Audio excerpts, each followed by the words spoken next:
ورحمة الله تعالى وبركاته لكل محبين قناة من الملاعب. إن شاء الله اليوم الخوت فيديو جديد، وهذه المرة عودة لمقابلات المنتخب السوداني الشقيق صقور الجديان في مهمة لم تكن بالسهلة أمام منتخب مرشح هو الأول لفوز بصدارة هذه المجموعة هذه والتأهل مباشرة إلى كأس العالم إن شاء الله 2026 بكندا والمكسيك وأمريكا.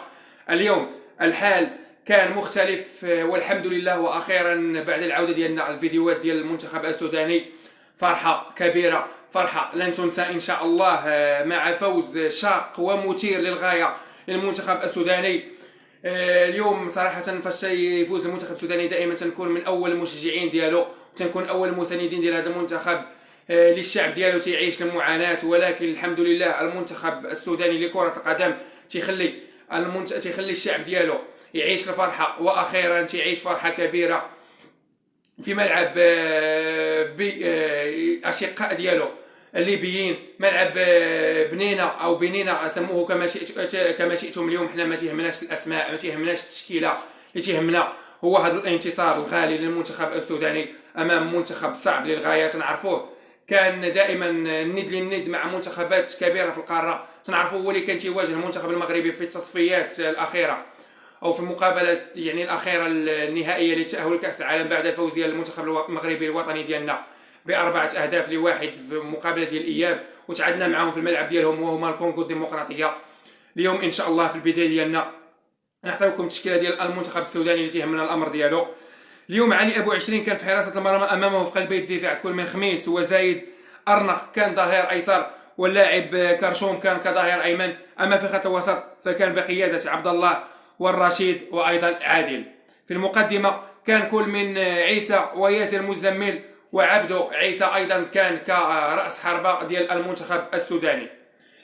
كما تنعرفوا مجموعه تضم كل من المنتخب السوداني، منتخب السنغال، الكونغو الديمقراطيه، طوغو، موريتانيا وجنوب السودان.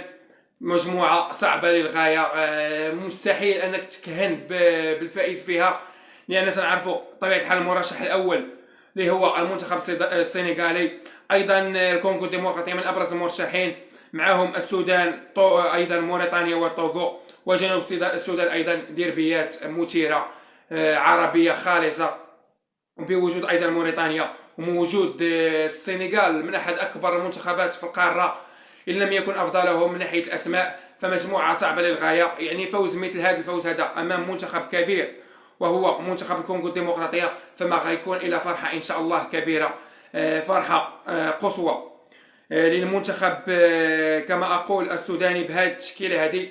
نبداو في الإطار ديال المقابلة وكيف كانت المقابلة. شوط أول كانت سيطرة صراحة بالطول والعرض في العديد من الأحيان للكونغو الديمقراطية، رغم أن المنتخب السوداني حاول يمتلك الكرة في خط الوسط، ولكن الجودة أيضا ديال الأسماء ديال المنتخب الكونغو الديمقراطية خلاتنا نشوفوا بعض الأحيان صعوبات كثيرة للمنتخب السوداني باش أنه يتمكن من أنه يهز الشباك. شوط أول ينتهي بتعادل سلبي 0-0. أما الشوط الثاني صراحة بدينا نشوفوا المنتخب السوداني يحاول أكثر، يطمح أكثر مع مساندة جماهيرية كبيرة، لما الجماهير السودانية اللي تنقلات على مثلا ليبيا، ولا أيضا الجالية اللي كاينة في ليبيا، ولا ايضا الجماهير الليبيه الشقيقه اللي غتساند بطبيعه الحال غتساند المنتخب السوداني. كما كنا تنعرفوا اليوم الاغاني والهتافات كانت تهتف ليبيا ليبيا، السودان السودان، يعني هنا تنشوفوا روح اخويه كبيره في ملعب في دوله ليبيا الشقيقه. ما كناش نحسوا اننا خارجين على السودان، بل كنا تنظنوا ان المقابله تتلعب في ملعب في دوله السودان ايضا الشقيقه. يعني الشوط الاول ينتهي كما قلت 0-0. الشوط الثاني واخيرا ياتي الفرج في الدقيقه 79. انتظرنا كثيرا وكثيرا بركنيه تيجي هدف ضد مرماه اللاعب شارليس بيكيل، لاعب ديال المنتخب ديال الكونغو الديمقراطيه، سجل هدف في مرماه. هادشي كنا تنتمناوه. دخول ديال سيف تيري ايضا غير العديد من الاحيان في الجهه او في راس الحربه ديال المنتخب السوداني، اعطى نزعه هجوميه خالصه للمنتخب السوداني. هدف ولا اروع، وتنسموا حنا نعم نقول ولا اروع لانه تيجي للمنتخب السوداني، ورغم انه كان هدف ضد المرمى ديال المنتخب الكونغو الديمقراطيه كما قلت شارليس بيكيل. ما تيهمناش اليوم الاداء بكثر من تيهمنا الفوز، يعني تنعرفوا انك تكون في المركز الاول حتى الان على ما تلعب السنغال، تكون في مركز اول في مجموعه فيها كل من السنغال، فيها موريتانيا، فيها طوغو، فيها كونغو الديمقراطيه، فيها جنوب السودان.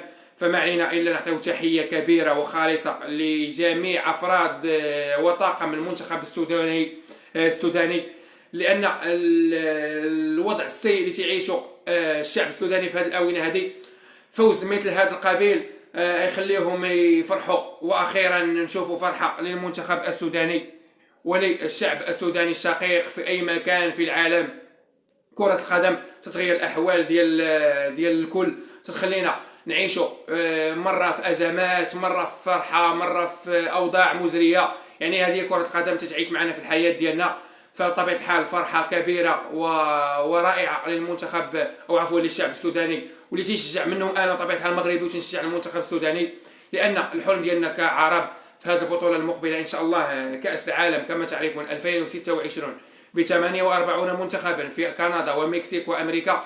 بغينا نشوفوا أكثر عدد من المنتخبات العربية.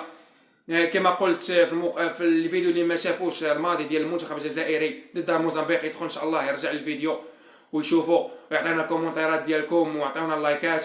كما قلت بغينا نشوفوا الجزائر، نشوفوا تونس، نشوفوا مصر، نشوفوا السودان، نشوفوا موريتانيا، نشوفوا بطبيعه الحال المغرب. يعني جميع المنتخبات العربيه في قاره افريقيا نشوفوهم. لما لا في كاس العالم، ولما لا ايضا نشوفوا منتخبات ديال قاره اسيا ايضا يكونوا معنا ان شاء الله في كاس العالم. لما لا هذه المره هذه في كاس العالم نمثلوا العرب، على الاقل يكونوا عندنا واحد 10 المنتخبات او 12 المنتخب. لما لا ما نحلموش بهذا الحلم هذا. المغرب ما تنقولش ان مجموعه قاسيه، ان مجموعه سهله باش اننا نتاهلوا بابسط الطرق. عندنا مجموعه مصر ايضا مجموعه سهله باش اننا نتاهلوا، الجزائر ايضا، عندنا تونس ايضا. يعني هنا انضمنوا واحد 4 المنتخبات. يبقى لنا الصعوبه اللي تواجهنا هي في المجموعه ديال المنتخب السوداني، وايضا المجموعه ديال نعم اللي تكون فيها ايضا موريتانيا، وايضا كاين الصومال مع الجزائر. يعني لما لا تكون مفاجاه والمنتخب السوداني يظفر بالخدمات ديال التاهل لكاس العالم ان شاء الله. وما نساوش ايضا كما قلت قاره اسيا. يعني ما علينا الا نشجعوا حتى الاخير. وتنعاودها وتنكرر مبروك والف مبروك والف مبروك والف مبروك ومليون الف مبروك للشعب السوداني الشقيق اينما كان بهذا الفوز هذا الرائع للغايه على منتخب تعتبر من اقوى المنتخبات اللي كاينين في القاره. وشكر خاص للجاليه اللي كاينه ايضا في ليبيا، وايضا الشعب الليبي الشقيق اللي شجع المنتخب السوداني في هذا اليوم هذا في ملعب في دوله ليبيا الشقيقه. في النهايه السلام عليكم ورحمه الله تعالى وبركاته. ما تنساوش اللايكات والاشتراك في القناه والتعليقات باش انني يمكن لي نستمر في المزيد.